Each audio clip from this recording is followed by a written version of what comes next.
peringatan di tongkat Nabi Musa. Yang pertama, kullu sultanin la ya'dilu fi sultanihi wa huwa wa fir'aunu sawa.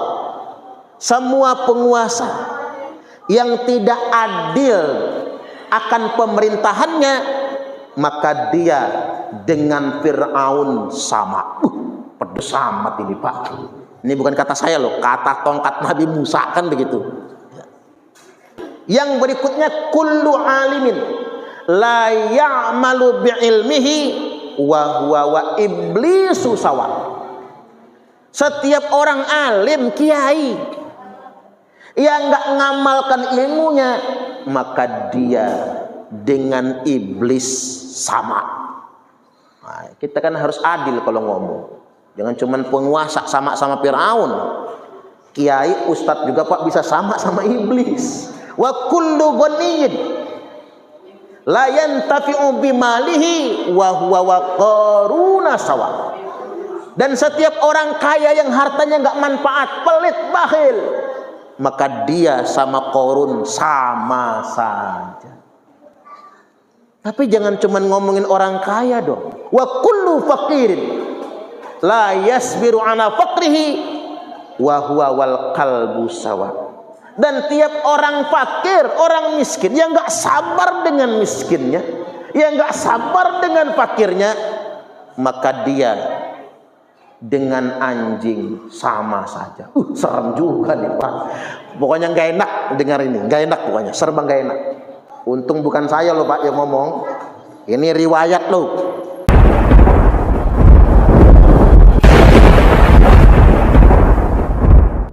Baik, hari ini kita alhamdulillah memperingati tahun baru 1447 Hijriah. Momentum peringatan tahun baru ini adalah peringatan bagi kita bahwasanya umur kita semakin berkurang. Betul tidak kira-kira? Jadi yang nambah itu hitungan usia. Usia nambah, umur berkurang. Karena kalau usia hitungan kita, tapi kalau umur jatah hidup. Nah, jatah hidup ini berkurang. Wayang kusu kulla yaumin min umrik. Tiap hari umurmu berkurang. Tiap hari. Jangankan setahun, yang mesti 365 hari. Jangankan sebulan yang mesti 30 hari. Tiap hari umur kita berkurang. Bahkan bukan cuma tiap hari Pak. Kata Imam Ali, nafas kita yang bolak-balik ini adalah langkah-langkah ajal. Semakin banyak kita narik nafas, makin dekat dengan kematian. Makin banyak kita menghembuskan nafas, makin dekat dengan ajal. Makanya Bapak Ibu, logikanya kalau nggak pengen cepat mati, kurangi bernafasnya itu. Ngirit lah Pak, ngirit, biar nggak cepat mati. Oh malah mampus sekalian ya. Artinya ini nggak bisa kita hindari, udah jelas. Setiap tarikan nafas kita dan hembusan nafas kita adalah langkah-langkah kematian kita, mengurangi jatah umur kita. Ini nggak bisa dihindari. Ini sudah merupakan ketentuan dari Allah Subhanahu wa Ta'ala. Maka yang paling penting bagi kita adalah beramal solih untuk mengisi setiap nafas kita dalam rangka berbuat baik dan beramal solih. Kendati pun begini Bapak Ibu, manusia itu kalau kata Mbah Maimun Zubair Al-Maghfurlah, beliau ulama, usianya lanjut hampir 100 tahun Pak umurnya. Beliau wafat juga di Mekah sesuai dengan cita-cita. Mbah Mun kan punya cita-cita kalau wafat pengen dikuburkan bertetangga dengan Sayyidah Khadijah Ummul Mukminina radhiyallahu anha. Ya namanya orang soleh, ulama, langsung diijabah oleh Allah. Naik haji, wafat. Pas di Mekah. Kalau wafatnya di Madinah, di Baqi' nguburnya. Karena wafatnya di Mekah, maka di Ma'la nguburnya. Benar sesuai dengan keinginan tetanggaan sama Khadijah. Kalau kita meninggal di Arab, Mekah, Madinah, dimakamkan di Baqi' al-Gharqad atau di Jannatul Ma'la di Mekah. Itu 2 tahun 3 tahun Pak digali kuburan kita, dipindahin. Mau diisi tempat baru, orang baru di situ. Nggak bisa protes kita. Nambah Maimun Zubair al-Maghfurlah, begitu digali kuburnya 3 tahun kemudian mau dipindah. Apa kata petugas penggali kuburan? Syekh Maimun maujud. Syekh Maimun maujud, utuh jasadnya, masih segar, masih utuh, tanda nggak dimakan tanah. Beliau ulama yang dimuliakan, maka diputuskan oleh kerajaan Saudi Arabia nggak usah dipindah, biar di situ. Persis dengan ulama kita dulu, Imam Masjidil Haram Syekh Nawawi Tanara Al-Bantani Al-Jawi, atau Syekh Nawawi Al-Jawi Al-Bantani Tanara. Syekh Nawawi itu pahlawan, Pak. Beliau dikejar-kejar oleh VOC. Akhirnya beliau berangkat haji gak bisa pulang lagi. Karena kalau pulang beliau ditangkap oleh Belanda. Maka beliau kemudian menetap mukim di Mekah, jadi ulama besar. Semua ulama waktu itu berguru sama beliau, saking alimnya. Wah, orang Indonesia ini keren loh, Pak. Imam Masjidil Haram, semua ulama belajar sama beliau, karya beliau ratusan, Pak. Dipelajari di seluruh dunia internasional. Nah, sepupu beliau masih tinggal di Indonesia, Syekh Abdul Karim Tanara. Syekh Abdul Karim Tanara inilah yang perang melawan Belanda. Sampai murid beliau Kiai Wasid memimpin pasukan geger Cilegon tahun 1888 melawan VOC. Hanya ulama-ulama kita itu nggak ada bakatnya jadi pengkhianat. Mereka semua setia kepada bangsanya. Nah, balik lagi, Syekh Nawawi Tanara utuh jasadnya. Jadi nggak dipindah di sana, karena ulama. Begitu Allah menunjukkan kemuliaan ulama itu. Nah, balik kepada Mbah Maimun Zubair. Beliau berkata, hidup manusia ini perjalanannya ada tingkatan, ada tahapan. Sesuai dengan bahasa Al-Quran. Latarkabunna tobaqan an tobaq. Niscaya pasti kalian akan meniti tahapan demi tahapan dalam proses kehidupan. Hidup ini kayak tangga itu. Step by step kita melangkah. Dan itu kan kita lalui.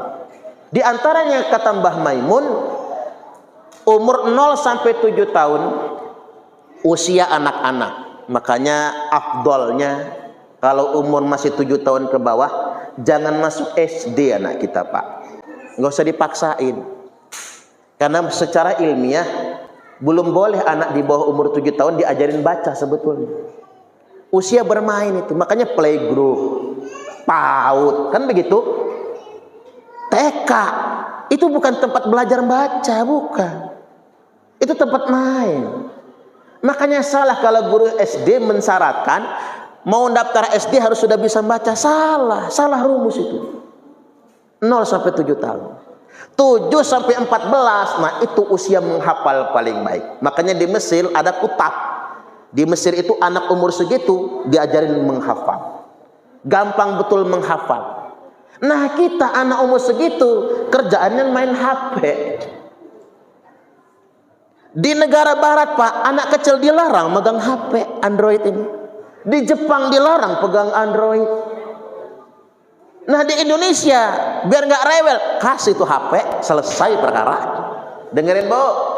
Oh, harus galak sama anak. Saya jujur aja, Pak, saya sendiri juga kan, karena namanya bapak-bapak ya, sama anak itu gak tegaan. Nangis ya minta HP, kasih. Untung saya punya bini tegas sama anak, mendelik matanya.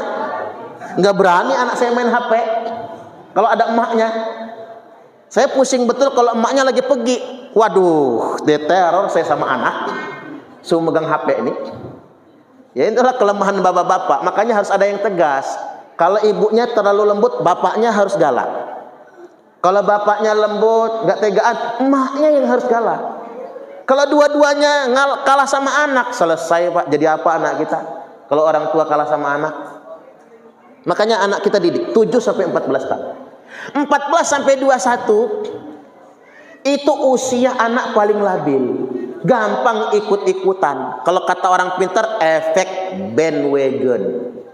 Apa itu efek bandwagon? Gampang ikut-ikutan tawuran, perang sarung, geng motor, nyicip narkoba, nyicip miras, nyicip udut. Itu 14 sampai 21. Efek bandwagon. Coba lihat yang tawuran. Anak umur segitu kan? Wayahnya geng motor tawuran pasti anak-anak, rata-rata anak-anak 14 sampai 21 tahun. Nah 21 sampai 28 usia menikah. Makanya istilah orang sekarang itu mencegah stunting, kata Bu Lurah kan begitu, kata istri camat, ketua tim penggerak PKK Pak, mencegah stunting. Umur 21 ke bawah itu pernikahan dini, ora ilo, kurang bagus. Menikah paling cepat itu umur 21. Menikah paling tepat 25, utamanya laki-laki. Menikah paling telat 28. Makanya kalau umur masih 25, jodoh di tangan Tuhan. Tapi kalau umur 28 kelewat nggak nikah-nikah, Tuhan angkat tangan. 28 sampai 35 usia bekerja. Doktrin anak kita, kerja apa saja yang penting halal. Kerja itu kan nggak melulu jadi PNS.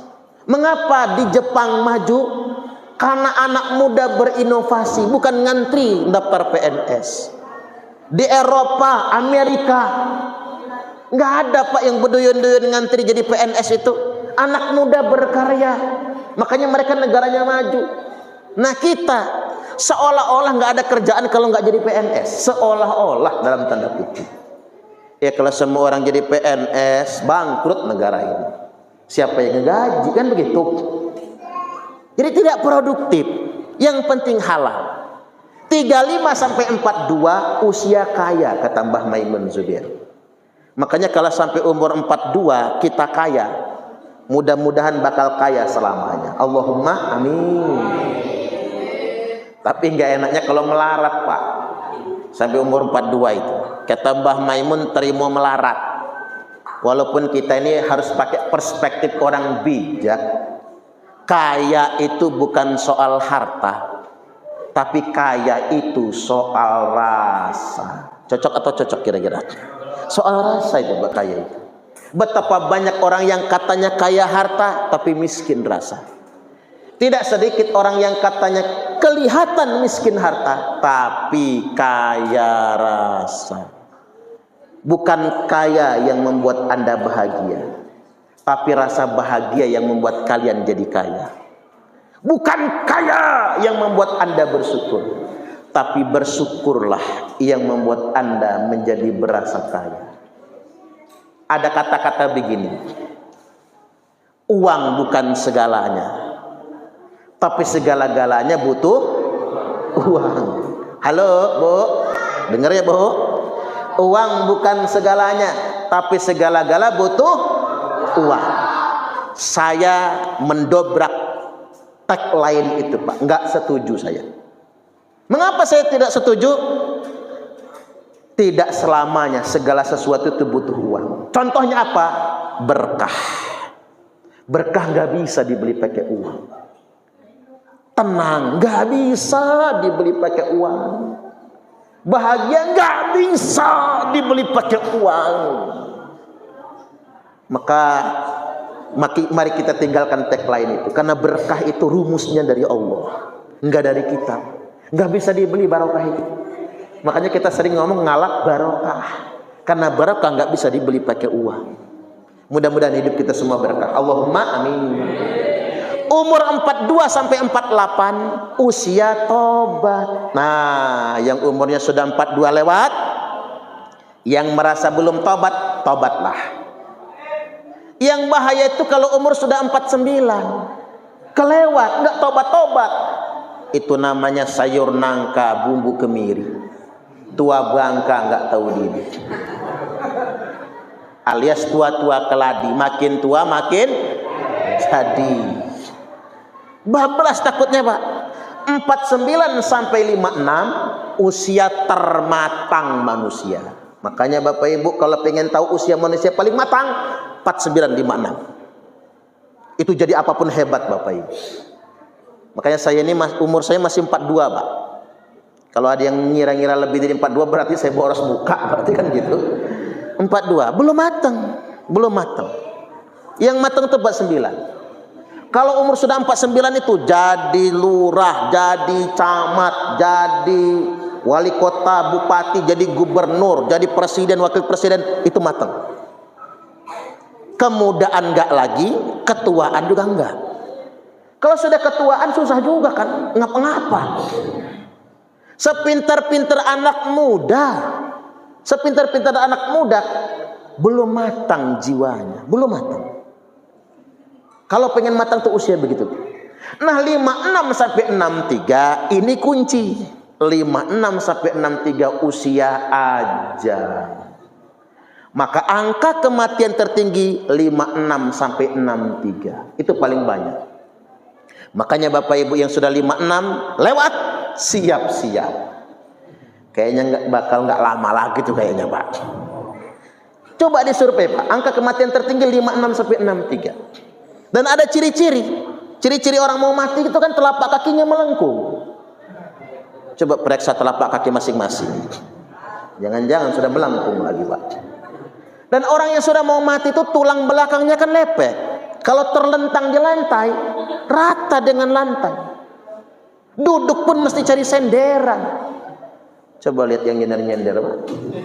Jangan-jangan lah. Kalau sudah miring banget itu, kasih alamatnya, karena ngapa? Biar kita siap-siap agar kita bisa meninggal husnul khotimah. Kayak kemarin tuh Ustadz Yahya Waloni lagi khutbah meninggal, kan keren tuh. Saya juga pengen lah Pak, lagi ceramah mati gitu. Tapi jangan sekarang, jangan sekarang. Masih kemudaan kalau sekarang Pak, jangan. Nanti husnul khotimah. Walaupun begini, kita nggak bisa suudzon. Husnul khotimah itu kan sejatinya Allah yang Maha tahu, bukan urusan kita kan.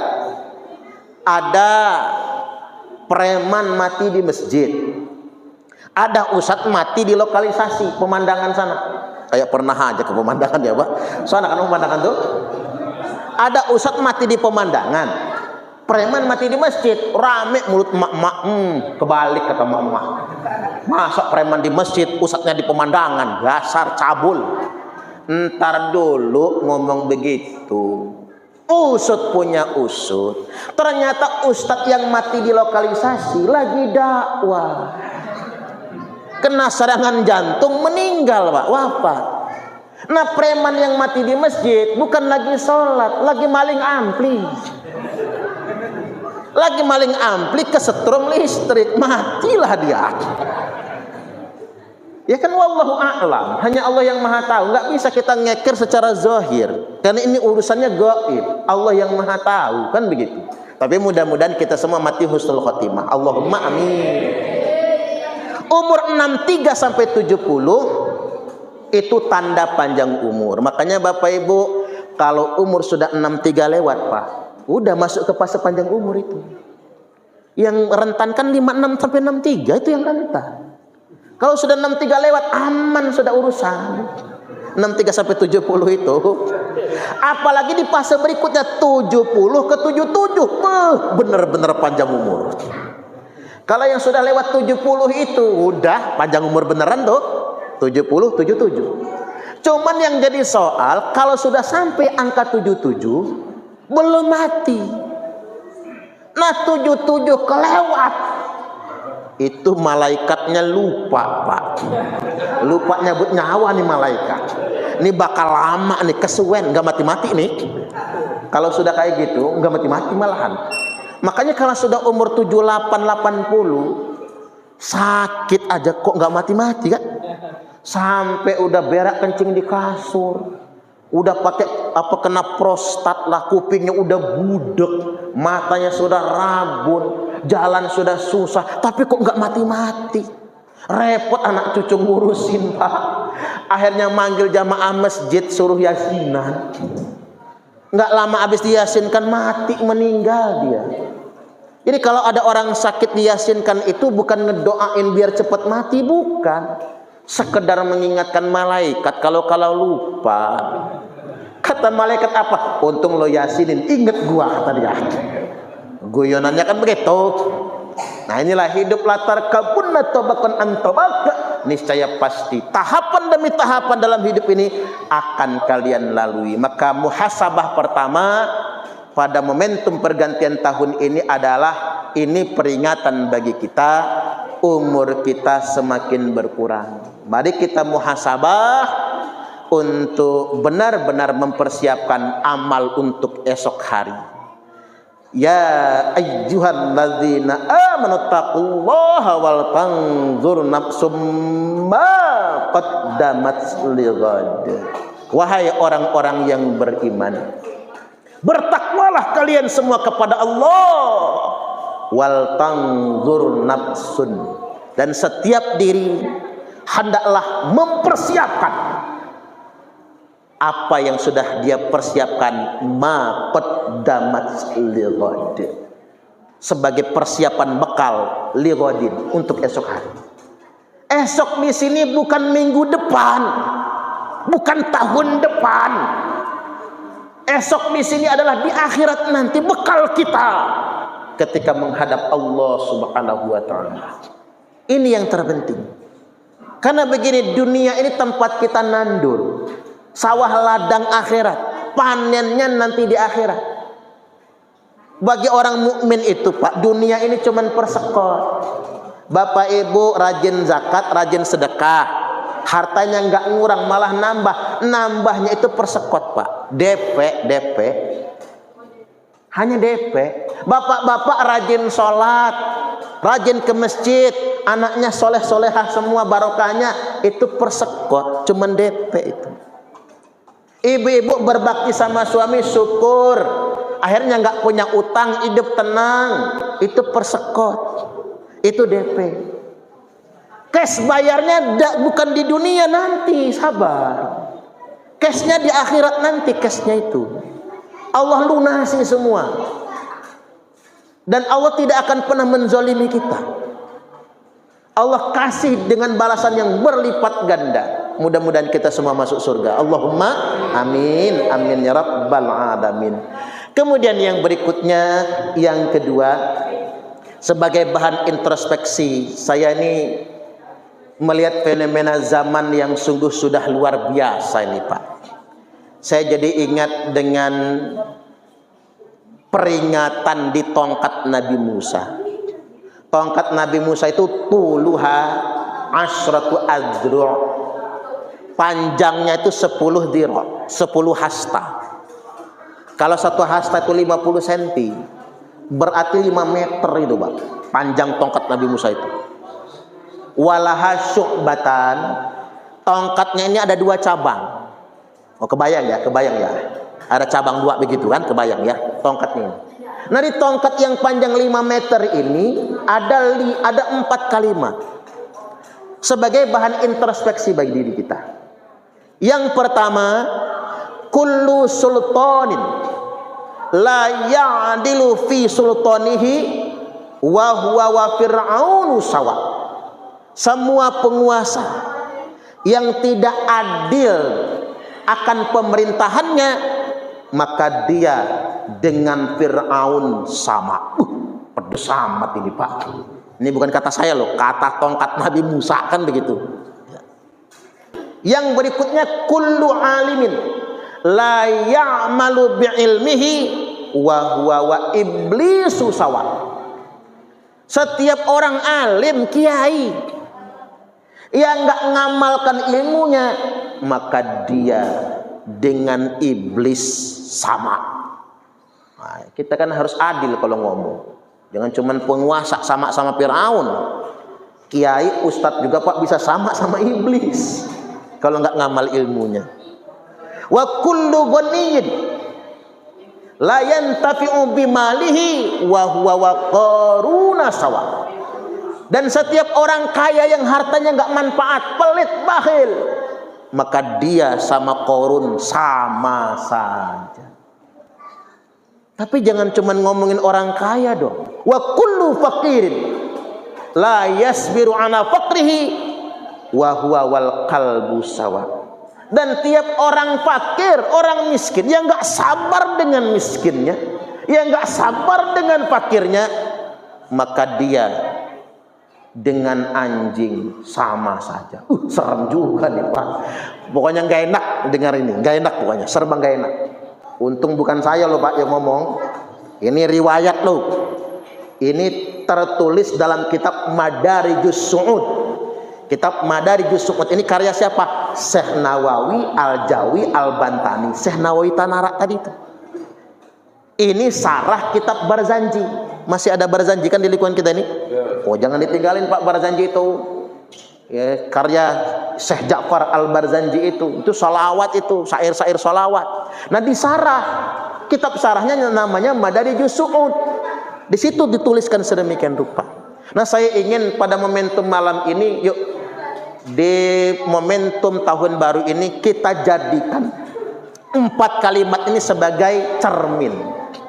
Ya kita ulas dikit-dikit saja, satu persatu. Kullu sultanin la ya'dilu fi sultanihi wa huwa wa fir'aunu sawa.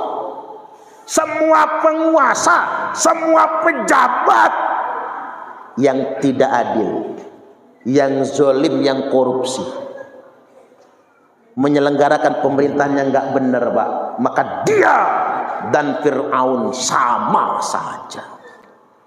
Ingat ini nasihat, jangan nunjuk muka orang, jangan. Jokowi Fir'aun, jangan Pak, itu nuduh namanya, nggak boleh. Prabowo Fir'aun, nggak boleh. Gubernur Fir'aun, jangan, nggak boleh. Ini kan nasihat. Nasihat itu kan begini, ada ayat-ayat tentang orang kafir di dalam Al-Quran, tapi jangan nunjuk jidat orang, bapak kafir ya, jangan dibacok orang kita. Kan nggak boleh nunjuk ke jidat orang itu. Nah namanya tuduhan kan, namanya kita mengkafirkan orang. Nah sama dengan kalimat begini.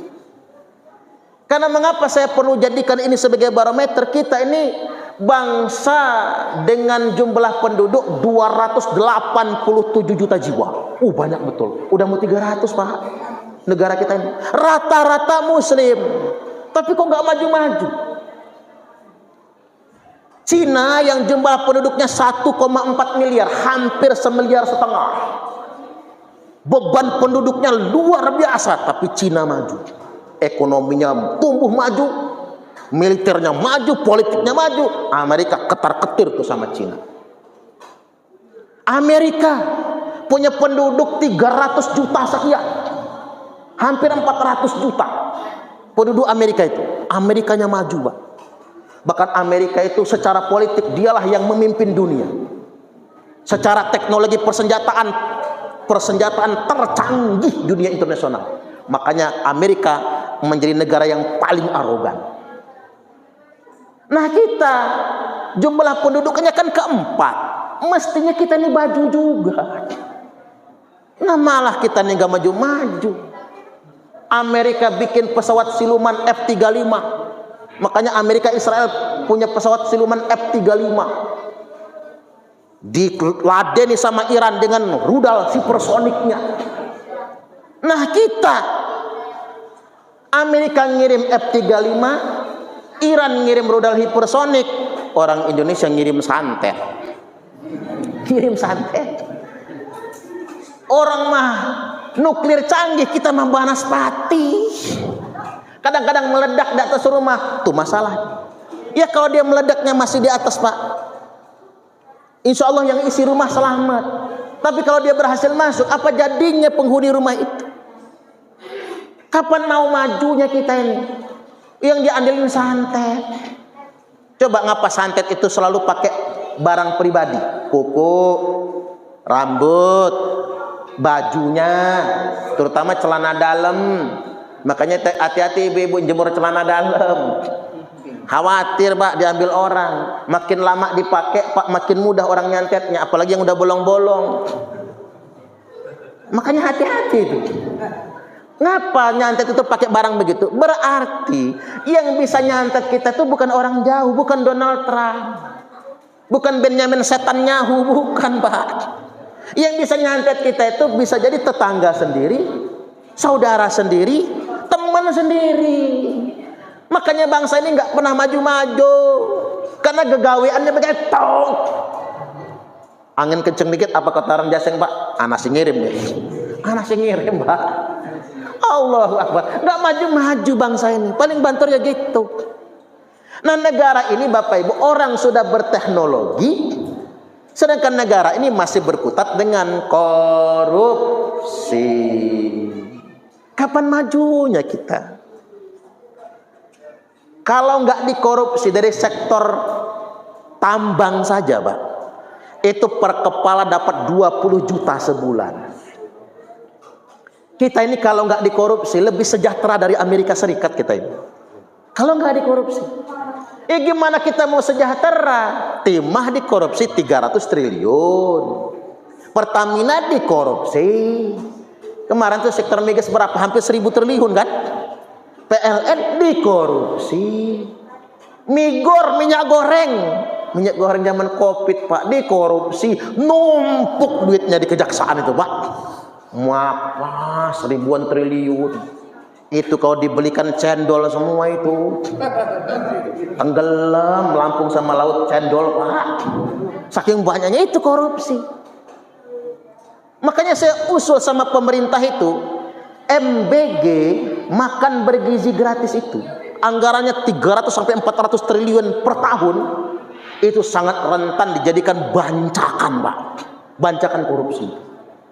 Bayangkan dari 15.000 untuk satu siswa, 1.000 aja diambil dari sekian juta porsi tiap hari itu Pak. Ini luar biasa peluang korupsinya. Makanya ngapunten ngapura, mohon maaf kepada pemerintah. Saya usul ganti saja program MBG itu, ganti saja sekolah gratis dari SD sampai sarjana. Cocok atau cocok? Ini konkret Pak.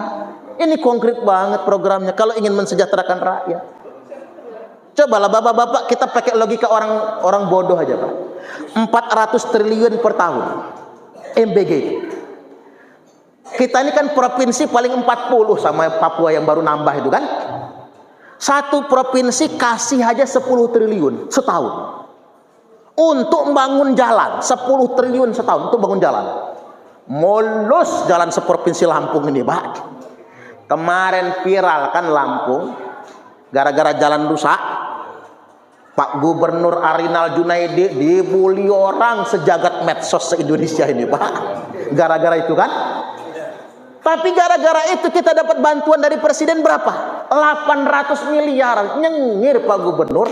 Apa kata Pak Arinal Junaidi waktu itu? Nggak apa-apa saya dicaci maki orang semedsos. Yang penting kita dapat duit 800 miliar untuk bangun. Hanya 800 miliar udah nyengir Gubernur Pak. Apalagi 10 triliun. 10.000 miliar. Keren banget.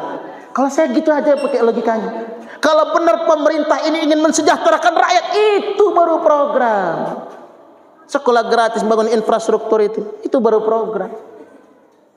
Nah ini cerminan kita. Gak enak juga nih ceramahnya bukan depan presiden ya Pak, atau depan presiden nih ceramahnya ya, depan bapak-bapak nih soalnya. Tapi kita doakan anak-anak kita nanti ada yang jadi presiden. Amin, amin ya rabbal alamin. Satu ya. Yang kedua, wa kullu alimin la ya'malu bi'ilmihi wa huwa wa iblisu sawa. Jangan cuma nunjuk orang penguasa. Kadang-kadang kita harus balik nunjuk dewe. Semua orang alim, tukang ceramah, guru ngaji, kiai, sarjana, master, doktor, profesor, ilmuwan, cendekiawan, cerdik pandai, tuan guru. Semua orang berilmu yang tidak mengamalkan ilmunya, maka dia dengan iblis sama saja, gegoh gawah sarwa keneh sami mawan samu saja sebegikina wah podo wae. Ini lebih serem. Mending penguasa disamain sama Fir'aun, nah ustadz disamain sama iblis. Lebih gak enak itu. Karena bagi seorang ustadz itu, apa yang dia ajarkan itu harus diamalkan. Makanya orang Jawa punya pepatah apa? Jarkoni iso ujar, ra iso ngelakoni. Jarkoni iso ngajar, ra iso ngelakoni. Nah ini introspeksi, otokritik ya Pak. Yang namanya ulama itu dalam definisinya alladzina yanzuruna ilal ummati bi'ainir rahmah. Yang namanya ulama itu mandang rakyat ini, mandang umat ini dengan pandangan kasih sayang, bukan objek keuntungan. Makanya saya sangat menyesalkan ketika hari ini para pemuka agama bukan berpikir bagaimana membela umat, memuliakan umat, menjaga umat, mendidik umat, malah mikir saya bakal dapat untung apa nih dari umat ini. Kira-kira kalau ngundang saya berapa nih tarifnya yang mesti diberikan ini. Ini masalah Pak. Ulama zaman dulu sama zaman sekarang itu bedanya. Makanya Abdullah bin Mas'ud berkata, innakum asbahtum fi zamanin. Kalau zaman dulu, zaman sahabat, zaman tabi'in, kathirin fuqaha'uhu qalilin khutaba'uh. Zaman dulu adalah zaman fuqahanya banyak, ulamanya banyak, ahli Qur'annya banyak, ahli hadisnya banyak, ahli fikihnya banyak, sedikit tukang ceramah. Makanya tukang ceramah itu bukan fenomena dulu, fenomena sekarang. Zaman dulu nggak ada penceramah, adapun dikit banget penceramah itu. Wa sayati zamanun, nanti kata Ibnu Mas'ud akan datang suatu zaman di mana qalilun fuqaha'uhu katsirun khutaba'uhu, sedikit ulamanya, terlalu banyak tukang ceramahnya. Makanya saya ini tukang ceramah. Makanya di Indonesia ada lomba da'i-da'iyah kan gitu Pak, lomba tukang ceramah. Makanya bapak-bapak harus bedakan mana ulama, mana tukang ceramah. Enggak semua ulama bisa ceramah loh Pak, betul kan? Ada ulama tuh ilmunya mumpuni sekali, pakar fikih, tafsir, hadis, ngerti ilmu alat, nahu, sorab, mantik, balaghah, bayan, sebagainya ngerti semua. Tapi dia kalau ceramah orang tidur semua. Tapi dia tetap ulama. Dan ingat, tidak semua penceramah adalah ulama, belum tentu. Kalau modal jadi penceramah itu nggak harus pinter-pinter amat soalnya. Kalau mau jadi penceramah itu baju agak bagusan, kalau bisa matching, baju hijau, sorban hijau, peci hijau. Kalau bisa mukanya agak ngartis dikit, kan gitu Pak. Kamera face kata orang itu. Nah tambah bonusnya apa? Pinter ngelucu. Jadi. Walaupun jangan underestimate. Kan banyak artis juga yang jadi penceramah ya Pak. Pelawak jadi penceramah ya nggak apa-apa. Kita juga nggak menyalahkan. Karena kita punya pepatah begini. Walaupun keluar dari buntut ayam, selama itu telur ambil. Keluarnya dari buntut ayam nih Pak, dari pantat ayam. Tapi telur ambil. Tapi walaupun keluar dari buntut Syahrini, kuning-kuning jangan. Itu bukan emas soalnya, bukan emas. Ngerti maksudnya? Ya walaupun yang penceramah itu nggak hebat-hebat amat, selama baik yang dia katakan ambil. Yang nggak baik jangan. Itulah makna dari ungzur maqal wala tangzur manqal. Ambil saja, lihat apa yang dia katakan, bukan siapa yang mengatakan. Maksudnya apa? Ambil baiknya saja, bukan karena dia siapa, tapi ambil baiknya saja. Tapi ingat, setiap pembicara punya kewajiban konsisten untuk mengamalkan ilmunya. Dan titip buat Bapak Ibu, anak-anak kita ini kirim ke pesantren Bapak Ibu. Karena begini, zaman sudah sedemikian rupa. Pesantren itu tinggal milih kok Pak Bu.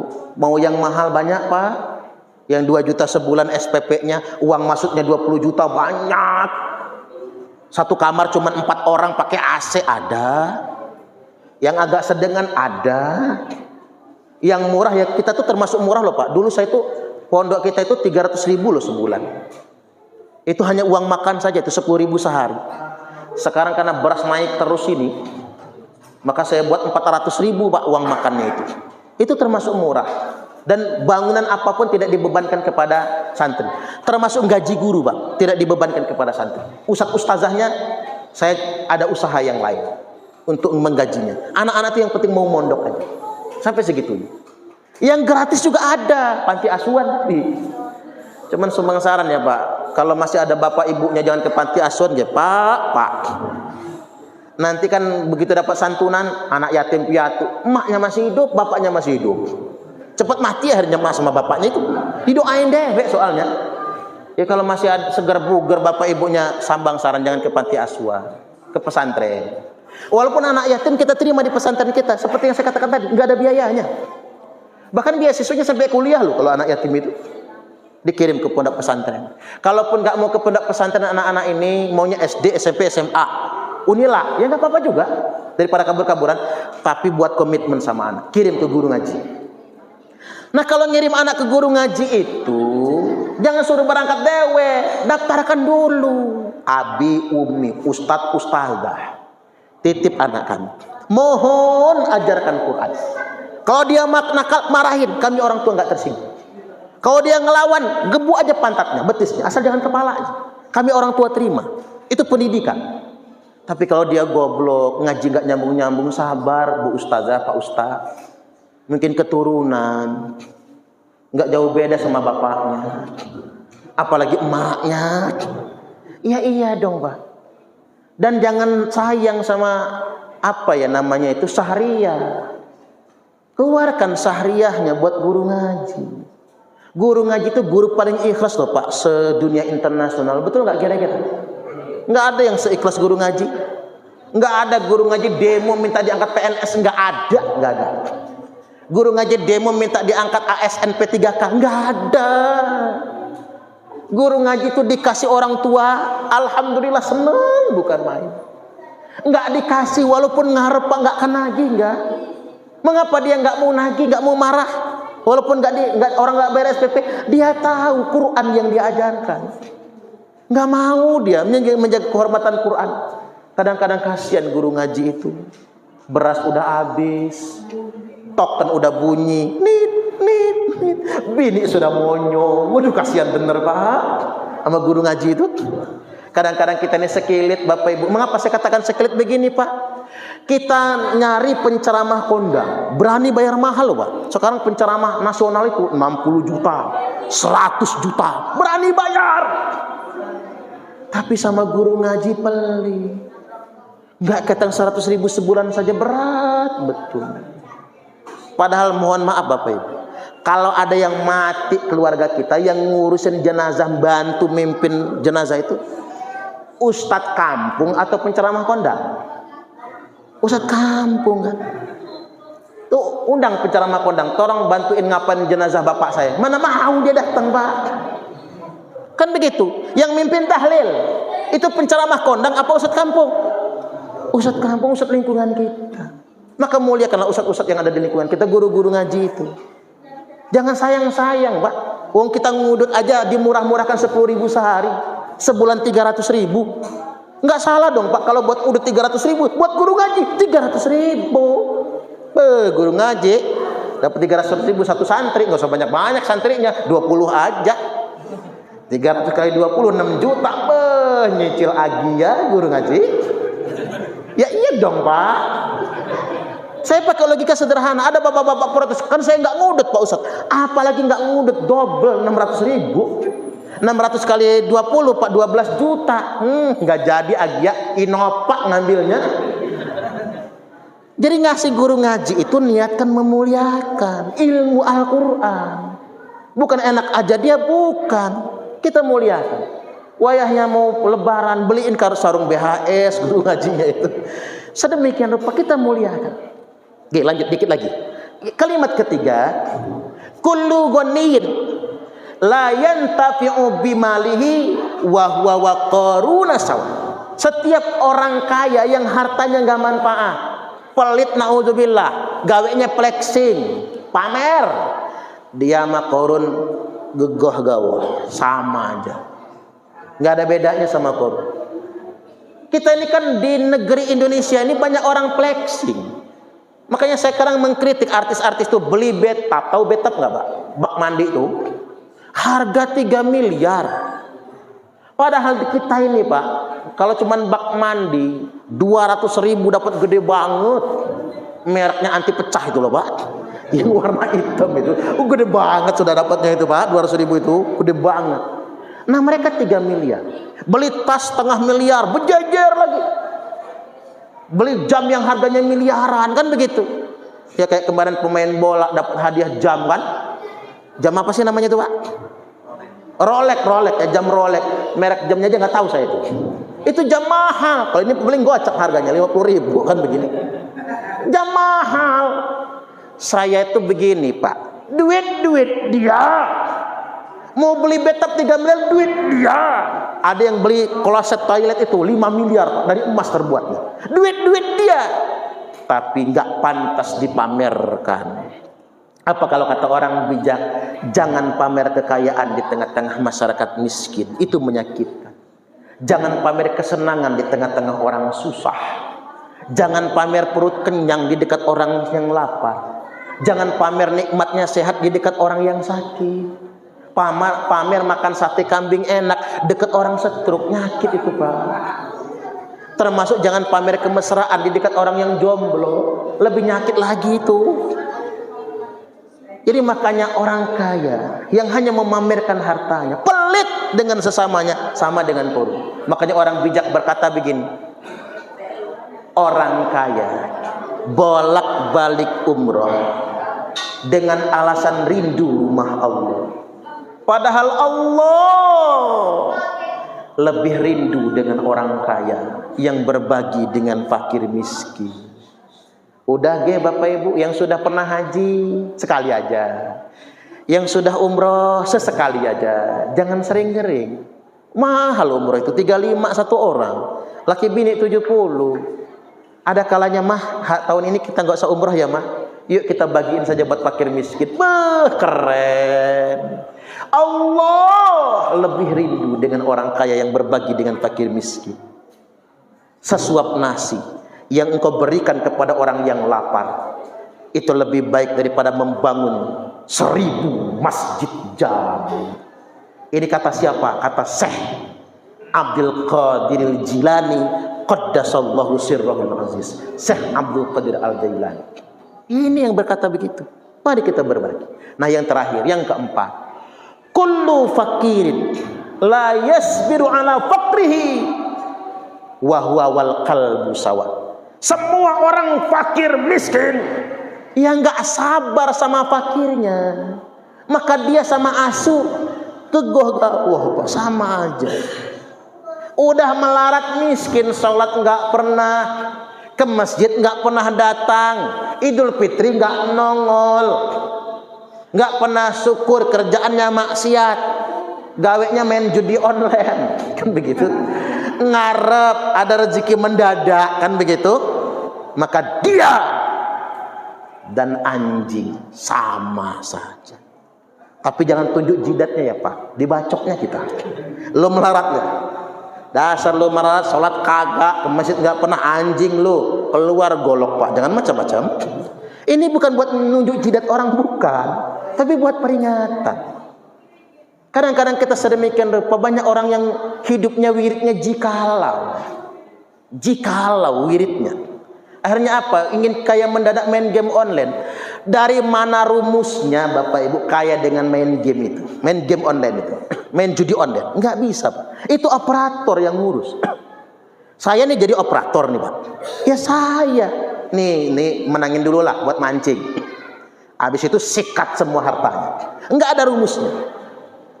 Makanya kalau kata orang, kalau pengen kaya dengan main judi, judinya jangan dimusuhi, tapi judinya ditemenin. Jadikan kawan tuh judi, kaya. Tapi kalau dimusuhi, judi itu jadi lawan, Melarat pasti melarat. Maksudnya apa?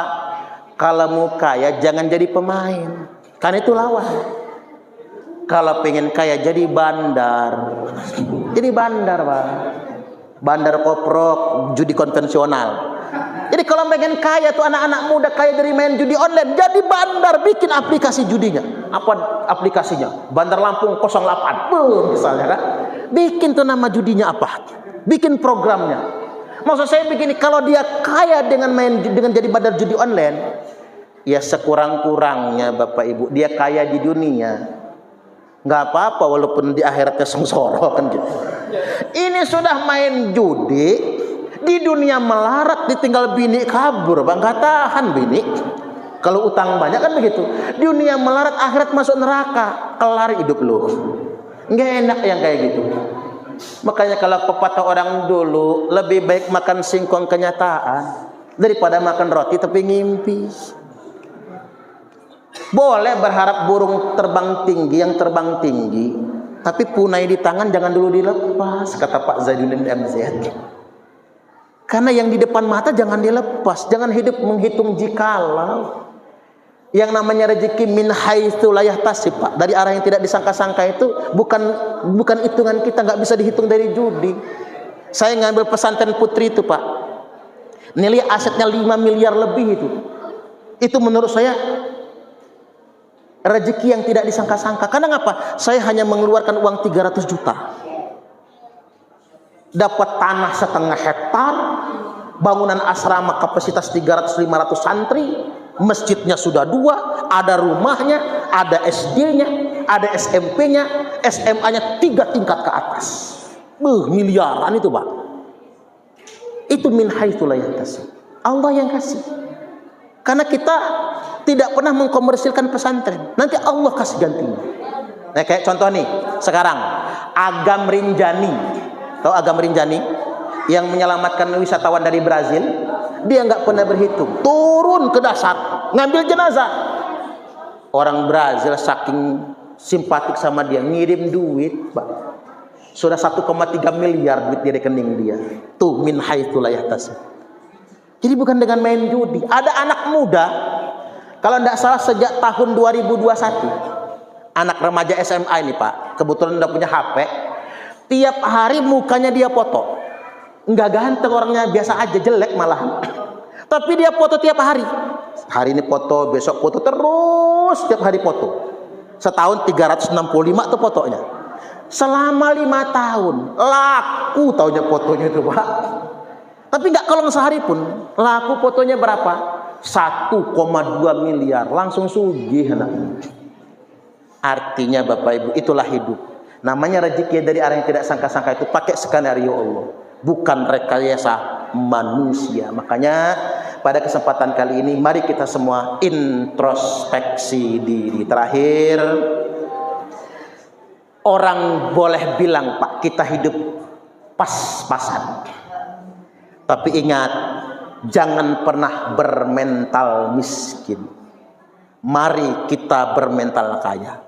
Ciri orang bermental kaya itu apa saja? 1, jangan pernah terobsesi dengan milik orang lain. Sengsara ibu-ibu itu, Pak, kalau pengen sama punya orang. Tetangga beli mobil menggigil, tetangga beli motor gemeter, tetangga beli kulkas panas, tetangga beli ceret mencret.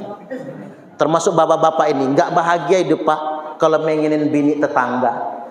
Laki-laki yang rajin mencium istrinya relatif lebih panjang umur dibandingkan dengan laki-laki yang mencium istri tetangganya. Jajal kalau nggak percaya. Itu pertama. Yang kedua, agar kita bermental kaya apa? Jangan besar pasak daripada tiang. Saya setuju dengan anak muda dalam tren baru Indonesia. Anak muda Indonesia sekarang, Pak, mendobrak tradisi. Kalau duit mereka dikit, nikah cuman di KUA. Sepakat calon bini sama calon laki, yuk kita nikah di KUA saja, nggak usah bebani orang tua. Keren, ini keren, Pak. Tidak besar pasak daripada tiang. Kalau kata orang Bogor apa? Saudagar Bogor, biar tekor asal kesokor. Kalau kata wong Palembang, kue putu buatan cek gaya, awak buntu banyak gaya. Nah ini yang jangan. Yang ketiga, tangan di atas lebih baik daripada tangan di bawah. Memberi lebih baik daripada minta. Maksud saya begini, walaupun nggak dapat PKH, walaupun nggak dapat bansos, walaupun nggak dapat BLT, rezeki bukan dari pemerintah, tapi rezeki itu dari Allah Subhanahu wa Ta'ala. Mari kita tekadkan tidak pernah bermental subsidi, lebih mengedepankan berbagi. Baik, demikian apa yang saya sampaikan pada kesempatan malam ini. Mudah-mudahan ini semua bermanfaat. Nanti setelah diedit, videonya ditonton di channel Ustadz Suparman Abdul Karim, nama channel. Nanti saya minta nomor beliau, saya kirimkan linknya kalau sudah diedit ya Pak. Wallahul muwaffiq ila aqwamit thariq. Wassalamualaikum warahmatullahi wabarakatuh.